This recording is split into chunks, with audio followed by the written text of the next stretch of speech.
C'est quoi un comportement religieux? C'est très simple. Si je m'appelle Samira et que je porte une abaya ou un kimono, c'est un vêtement religieux. Si je m'appelle Noémie ou Sophie et que je porte le même kimono, c'est pas un comportement religieux. Les jeunes filles d'origine maghrébine, quand elles vont arriver au lycée avec des vestes longues en plein hiver, c'est pour contourner la loi aussi. Nabil Boudi, avocat pénaliste, recadre le plateau de BFM TV sur l'interdiction de l'abaya dans les établissements scolaires. Dans plusieurs écoles, des jeunes filles ont été exclues en raison de leur tenue considérée par les chefs d'établissement comme un vêtement religieux. C'est le cas notamment de cette lycéenne à Lyon vêtue d'un jean, d'un t-shirt et d'un kimono japonais, qui a porté plainte contre l'établissement pour discrimination. Une plainte qui n'est pas du goût des journalistes de BFM TV qui accusent la cliente de Nabil Boudi d'avoir défié la République en contournant l'interdiction de l'abaya mis en place par le ministre de l'Éducation Gabriel Attal. Un argument grotesque selon Maître Boudi qui accuse les chefs d'établissement à l'origine des exclusions de discriminer les étudiantes maghrébines. En effet, selon Maître Boudi, certaines étudiantes de type caucasienne ont pu intégrer l'établissement en kimono sans faire l'objet de la moindre remarque du personnel de l'établissement scolaire. Non, si c'était un simple vêtement, pourquoi tout simplement ne pas l'avoir retiré? Et pourquoi on demande à ma cliente de retirer son kimono et pas à sa voisine, si c'est le vêtement?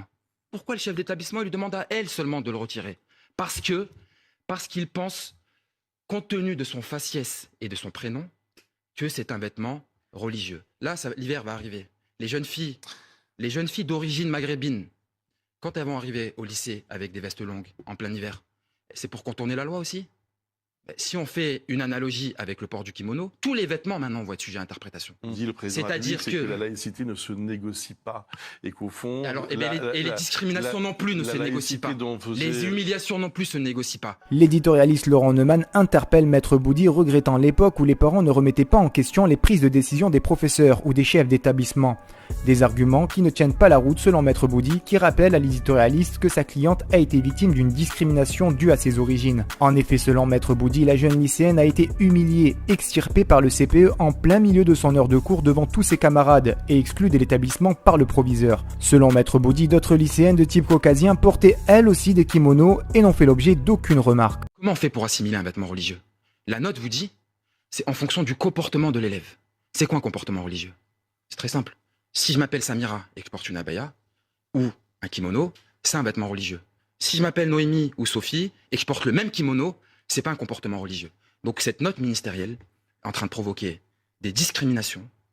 On est en train d'attribuer un pouvoir discrétionnaire, arbitraire, illimité au chef d'établissement. Mais moi, je fais partie d'une génération où quand un élève, ça a été mon cas, est convoqué chez le proviseur pour appliquer une règle, les parents, à l'époque, prenaient systématiquement la défense du proviseur et pas de l'enfant. Là, je vois que les choses se sont complètement inversées. Mais entre rappeler une règle et humilier une fille, c'est pas la même chose. Quand on exclut une fille de son... Est-ce que vous avez été exclu de votre lycée? Elle a été exclue, elle est revenue l'après-midi. Le matin, elle a été exclue, monsieur. Elle a été l'humiliation immédiatement. Non, mais la discrimination... C'est pas a une été exclusion. caractérisée, elle a été exclue. C'est une exclusion qui n'est pas assumée, mais c'est très bien qu'on n'assume pas. Pourquoi on n'assume pas? Parce qu'on sait que c'est grave. Si on demande à une jeune fille de quitter l'établissement en raison d'un port d'un kimono, ça devrait indigner tout le monde. Et le principal drame, il est là. C'est qu'il y a des jeunes filles qui sont livrées à la vindicte actuellement par les rectorats et il y a un silence assourdissant actuellement.